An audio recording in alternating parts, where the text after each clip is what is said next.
You're listening to the Deep Purple Podcast, a fan podcast about one of the most legendary bands of all time, Deep Purple. We take a look at the music, history, and people behind the band Deep Purple and beyond. Welcome to the Deep Purple Podcast, bonus episode number 2. Today's episode's a little different, and in this episode, I'm having a little talk with Tony Flynn, who we talked about in our episode on the new Deep Purple. And Tony had met up with Rod Evans, and in 1980, they embarked upon this new version of Deep Purple with a new lineup featuring Rod Evans, and Tony Flynn was on guitar. And if you want more information about that specific era, please check out our episode on the new Deep Purple, episode number 37. And I'm just going to kind of be setting up the stage here today for what we talked about and some of the things from Tony's background and that Tony worked on and into the music that he produced after he was playing together with the group with Rod. So here we go. Let's just get into it. You came in my life, you took all you could, and you left me when I was broken. It's fine now, and the tables are turned, so I got the one left holding. All over now, you're the one I counted on. All over now, I won't let you in that door. I don't wanna see you anymore. You shook me up and you let me down. You gave me your best shot to keep me from crying. That was a track that Tony had put together in 1980 in the studio. And Tony's been pretty prolific over the years, putting out a lot of different music, apart from what we heard in our previous episode about the new Deep Purple lineup. I was able to talk to Tony at some length about his career and his interest in music and his time with Rod Evans. Hola, Nate. How are you doing? Tony started off at the age of 5 doing acting in a number of movies in the 60s, a series called The Lemon Grove Kids. 2,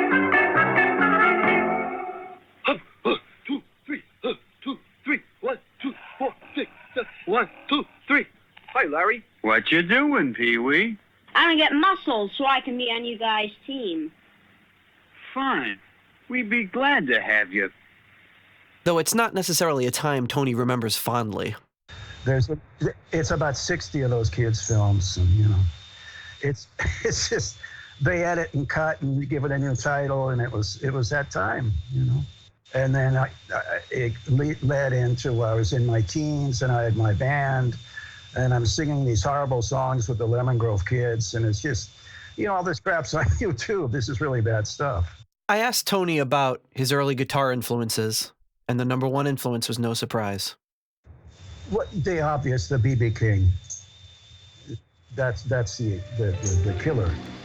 I think even Carlos Santana will tell you that. That's the number one influence from the day.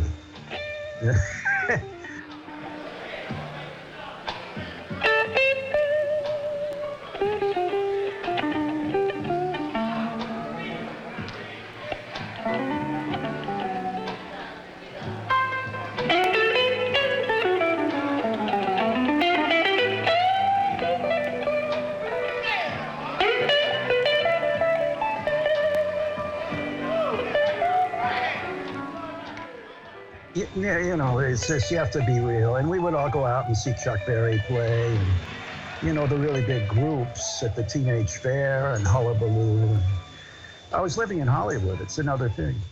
Tony was born in San Francisco, but moved to Hollywood at a young age. But eventually that would lead him to Mexico, where he still lives. Started doing huge shows with a company called Musique's Amistad. And this is where I founded my career as a musician, as being a more serene place to work, a better place to work for me. And people respected me back in the day. So it was a much different world back then, much different. So that really raises the question, doesn't it? How did Tony Flynn get involved with the new Deep Purple lineup? Well, really, I didn't want to touch that with like a 10-foot pole, because I had already played with the fusion bands in 1972.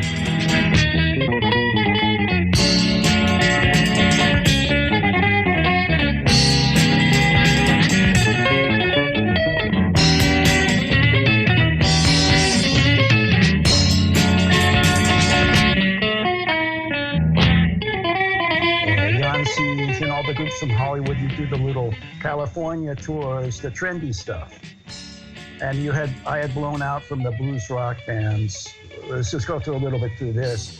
I had played with John Mayall, and that didn't work out because John wanted to paint a picture of a naked woman on his swimming pool. So the tour was canceled. So what the hell is that? And then this is 75. In 76, I'm playing with, Paul Butterfield. And all they want to do is see Mike Bloomfield play live every night. That's a real beauty. So, I went through that for a year, and then I was invited to the Last Waltz. And then I was playing with Dallas Taylor, Goldie McShawn. These are very famous people. And Dallas had some problems, but I didn't get into them.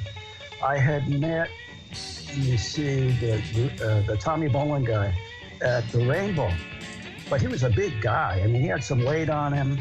And he was looking for some very dangerous substances to put you to sleep. And I just said, Dallas, we don't need this. And I just got out of there. I'd take a drink, but come on, guy.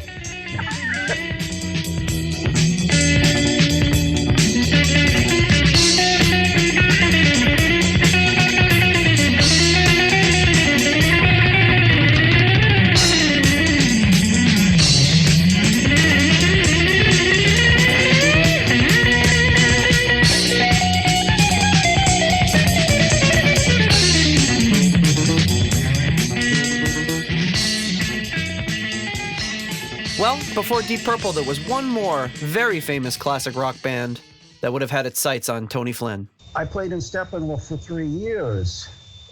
And this horrible talent agent just scorched and torched the name into the ground.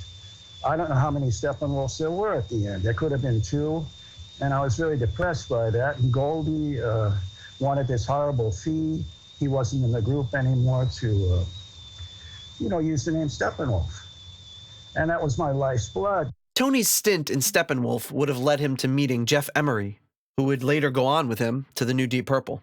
Jeff was an excellent keyboard player. And he played in the Iron Butterfly. And then really very, very good man, very humble, very kind. So I enjoyed working with Jeff, and he had come on as one of the actual Steppenwolf keyboard players. Tony talks a little bit about the beginning, getting together with Jeff Emery and figuring out what Deep Purple was all about.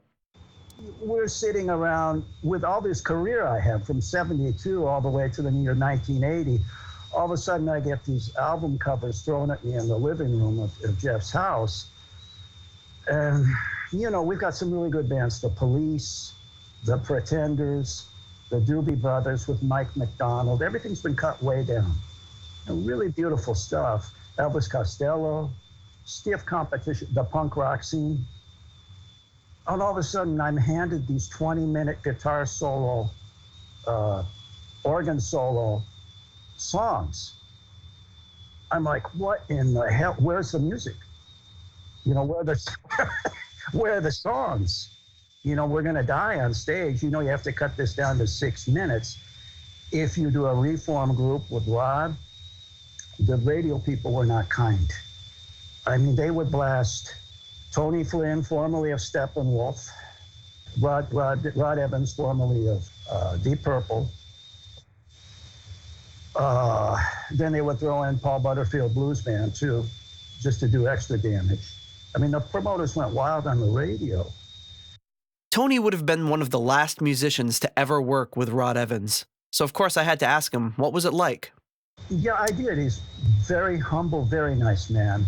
He was working in a hospital, I remember.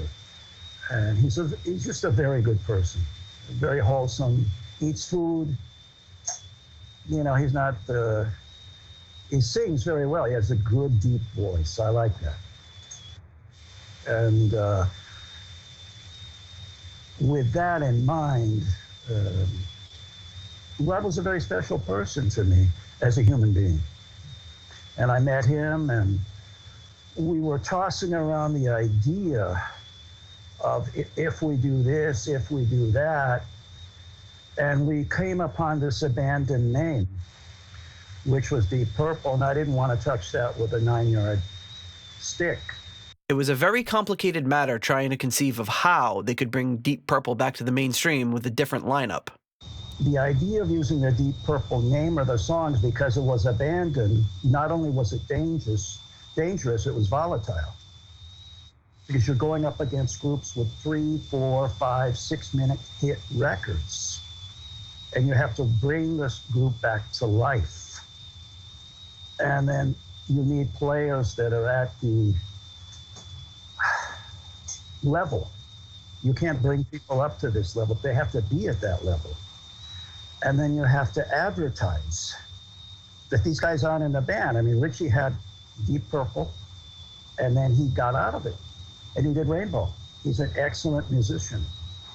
And he was playing with Brenda Lee and the Casuals and Deep Purple a long time ago. Tony paints a picture of what it was like in 1980 planning this with Rod, and what was going on with the rest of the former members of Deep Purple. And then when Ritchie did Rainbow, it was a mess because he was in the old Pirate Sound studios. They had turned into SIR studios.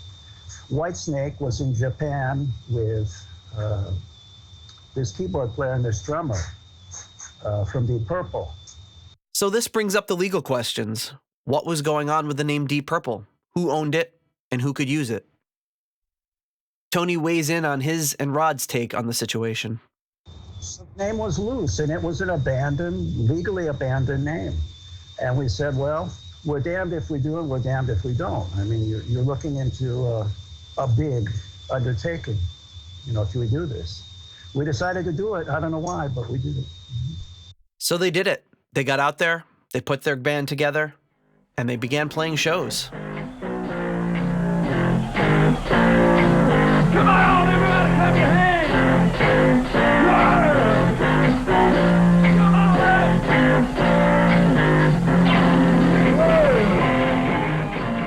So I asked Tony, what were those shows like? We weren't considered with the draw. We were considered with the quality of the group. I mean, if you're looking at an excellent or good version of Deep Purple, that's the only one you could do.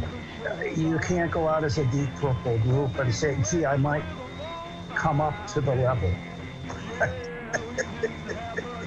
You have to practice the guitar 2 hours plugged in.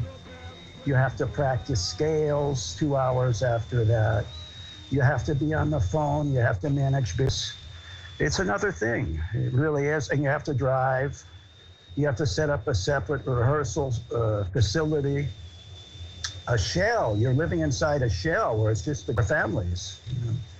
But as we talked about in the last show, it wasn't just these live performances. There was actually talk of an actual album being put together by the band. Well, I basically got funding out of the Musica Zamestacco City to put whatever I wanted to do together at any time. In 1980, Tony did get some recordings done, including the song All I Am Is Blue, which was intended for the new Deep Purple lineup. Rod would not be involved in these recordings. I've got to get the meaning of that deep shade of blue. Well, I got to get the feeling of that much darker hue. 'Cause it's us and me and you, and all I am is blue.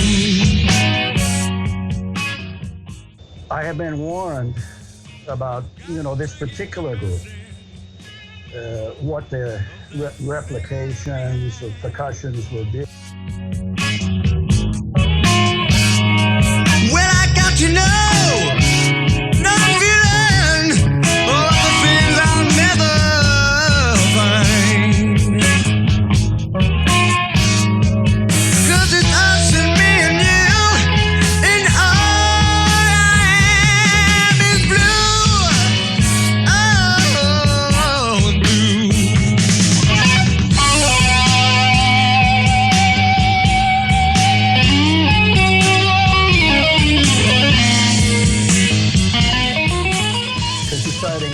funding from Mexico, and then we got secondary funding to do Amarillo, Texas, and El Paso. So when I did the Amarillo show, I was ready to just say, screw it, this isn't going to work. When I got to the dam, they lit the trash cans on fire and the fans went crazy.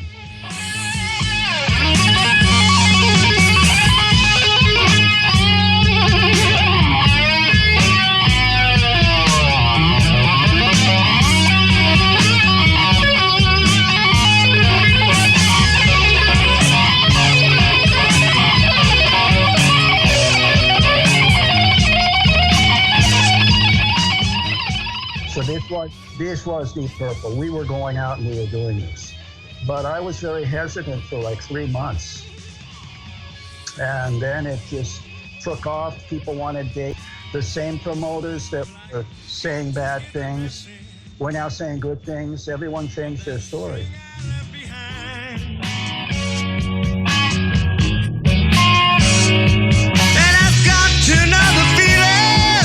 I asked Tony if he still kept in touch with any of the members of the new Deep Purple lineup.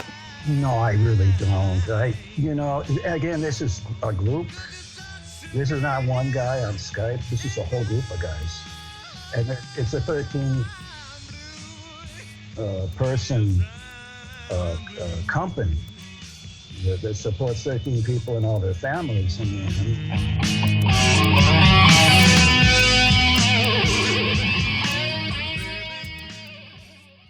But as we talked about on our special, eventually the legal problems did catch up with them. Watching a legal team come into court, I've only seen that happen once in the O.J. Simpson trial, where they hire legal attorneys. Outside of that, I've never heard of it. You only need 4 attorneys to sue a city. Tony is a very humble man, and after all of these legal problems, he doesn't bear any ill will towards any of the members of Deep Purple. Whoever the guys in the group, I wish them the best. As we talked about in our special, this lineup of Deep Purple isn't always called the new Deep Purple. Sometimes it's called the fake Deep Purple. Sometimes it's called the bogus Deep Purple, a term that Tony does not like. I'm not too thrilled with this word bogus that the guys come up with, because that in Mexico is it's a dolo charge. And dolo has a lifelong statute, writing a blank check with no money in it. You can't do that. And these guys have been doing it to me and other members of the group for 22 years. Tony isn't one to dwell on the past. Be real. I have to work. I have to make money. I'm in another business now, and I'm very happy playing the guitar. That ended 40 years ago. In 1990, Tony headed into the studio and recorded an album called Angel's Breath.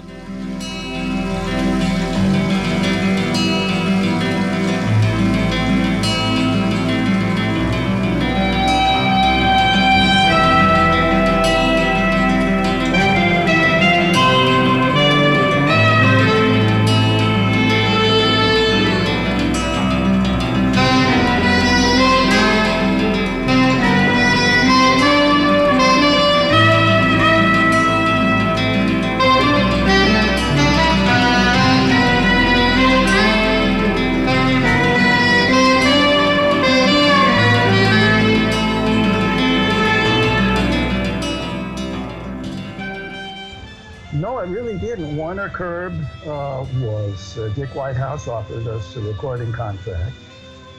And, these guys are very straight people. This was Lieutenant Governor Mike Curb of California. And the William Morris Agency had us on their roster. So, gig money fun, we were doing great.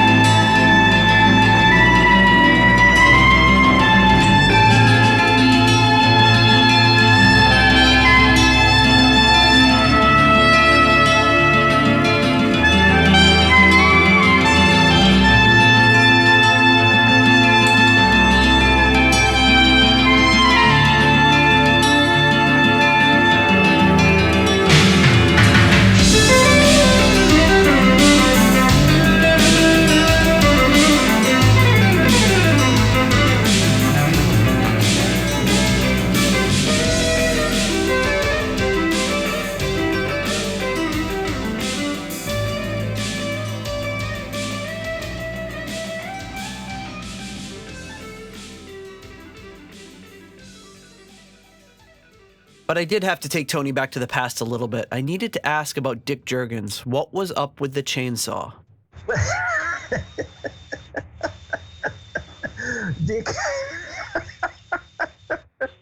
Dick had a thing with chainsaws in hotel rooms. Let's just leave it at that, okay? And when they would, and he'd call down to the front desk of the guests and say there was a motorcycle in the halls.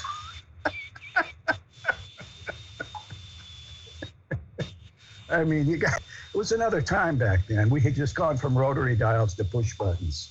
I also asked Tony about those shows in Mexico.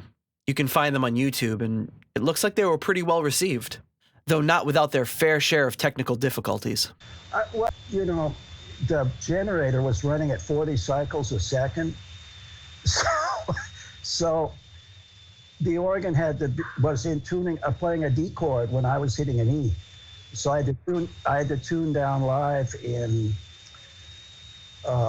rain in August in front of the people and go through the set that way. And the promoters were 2 hours late in paying us.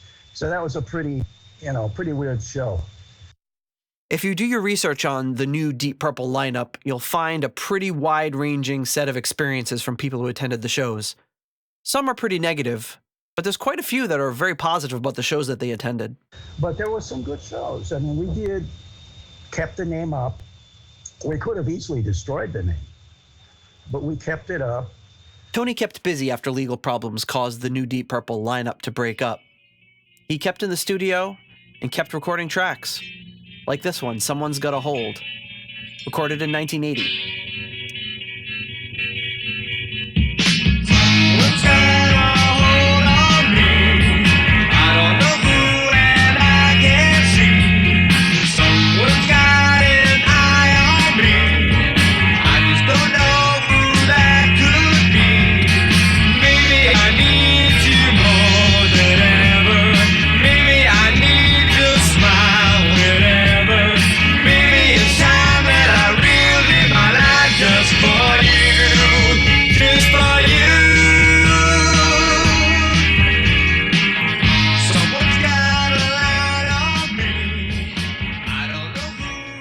I asked Tony if he keeps in touch with Rod or if he's heard from him recently.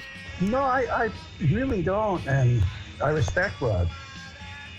But again and again, I respect Goldie McZahn too. He's dead.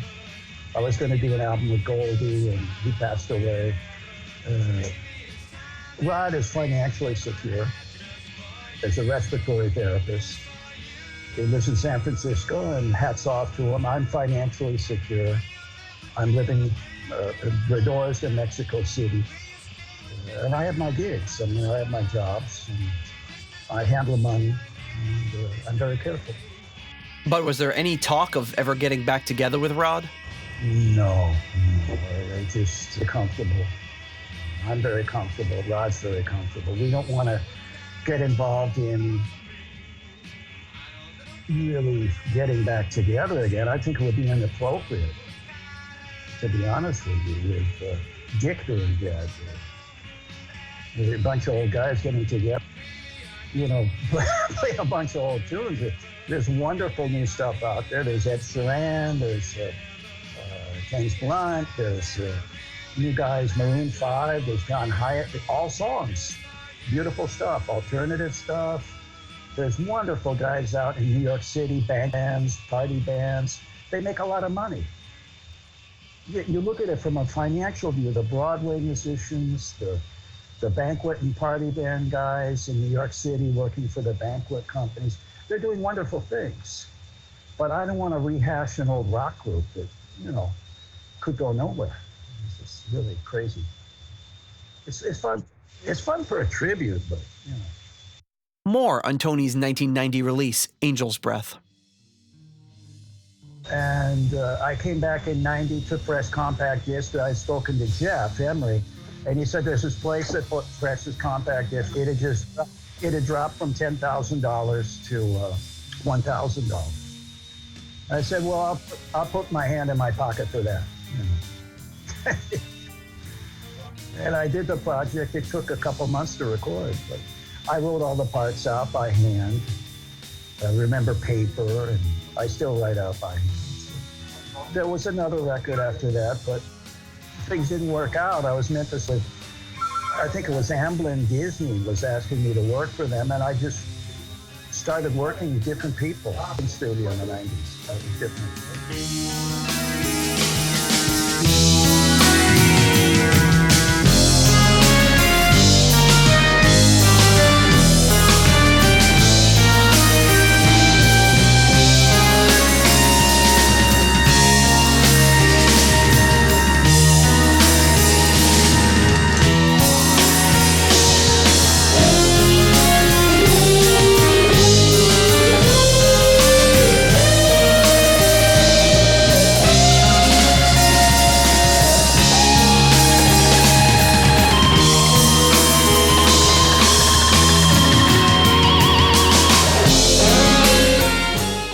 The fusion stuff, the jazz stuff, was like that LA fusion bands from '72.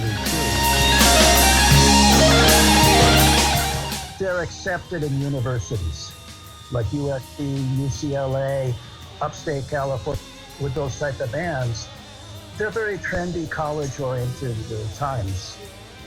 But I learned the hard way about that type of music. I had tried out for Johnny Winter, and I was playing that type of music. And I think Rick Derringer didn't like that type of music at all, so he just, said, forget it, Tony. By Steve Paul, I met Steve, Rick, and Edgar Winter. They're good guys. They're all good guys.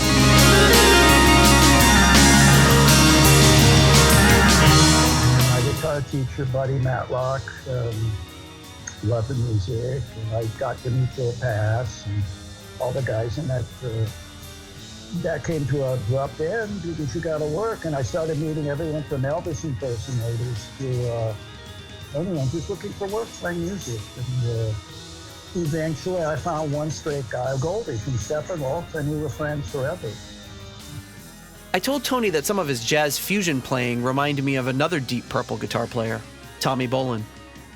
Master guitar player again, but he got himself very sick.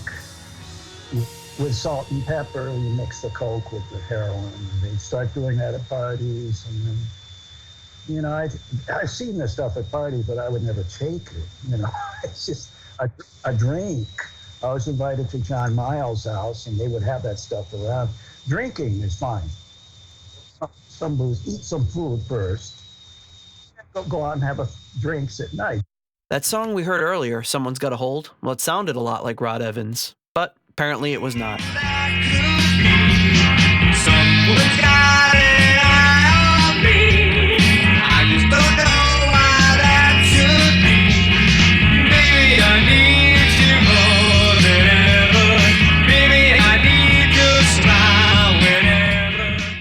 Yeah, I really, Phil was a singer. I remember that because I had to replace Rod because I was living in Hollywood, Rod living in the Valley, Jeff was in Torrance. In Torrance, we had constructed a room behind a garage to rehearse the Deep Purple group. And it was a very good rehearsal hall we had built. And I had to have all my players within a few blocks of my house when I had an idea, it had to be pretty quick. So I had a Studio 9, and I called in Phil, and I called in another bass player, and I called in another drummer. And songs ready to go, All Over Now, All I Am Is Blue, a couple other songs. And then I was going to pull on the publishing from Steppenwolf if this Warner Curve didn't have anything that would pull up to speed.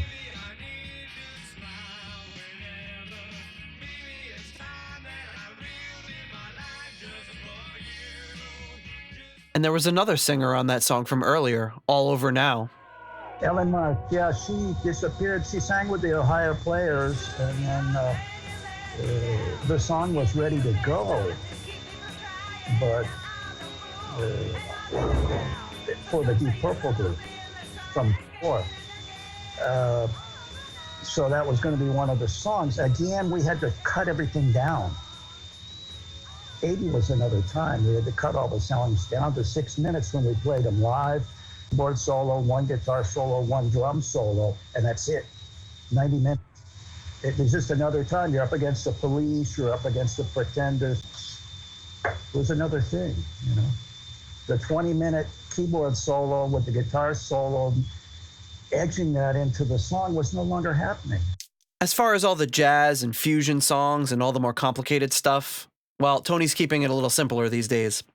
Very simple music. I think the first 3 songs I sent you are very simple. I just sing, play with 3 fingers, cut the bass track, cut the guitar track, rhythm and blues stuff, 3 fingers with a slide. Just rhythm and blues oriented music. I'd like a guitar player from ZZ Top. It's just really simple stuff. I mean, if you go to that, everyone will love you. But if you go over the top, boy, you're pain.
Tony's not entirely done with movies. He's done a little bit of acting and had his music in some movies as well. And finding people that actually think in the film business. I was lucky. I did one, Acapulco Paradise. The uncle of the kid who did the movie did the sound for the music Roma, the pellicula Roma, and they won a lot of Academy Awards in this business. But it is a hard business, the film business. Tony played quite a few live shows over the years, including with the new Deep Purple lineup, so I asked him if he missed those days on the road. No, in fact, it's just too much traveling, too much carrying equipment. And then, today and date, I drink coffee, and I drink red wine once in a while. I mean, when you're older, you have to take care of your health.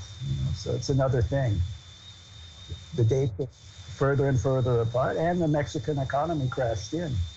A lot of guys are trying to make their money here in Mexico in music. Hey, get off it, move on. So we talked for close to an hour, and it was a real pleasure talking to Tony. This is an era of Deep Purple that I've heard about and read about for years, but never really truly understood. I think there's a lot of people out there that feel the same way, that don't really understand the inner workings of how this was all put together. Deep down, Tony was just part of this band and somebody who really loved music and wanted to perform. So as we close this special episode, I'll leave you with a 1980 recording that Tony did of the Deep Purple classic, Hush.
Thank you for listening to the Deep Purple Podcast. If you like what you hear and would like more episodes in the future, please donate on Patreon to support the show. You can also give us a rating on iTunes to help new people discover the show. You can follow us on YouTube, Instagram, Twitter, and Facebook for show updates. See deeppurplepodcast.com for more details. Thank you for listening.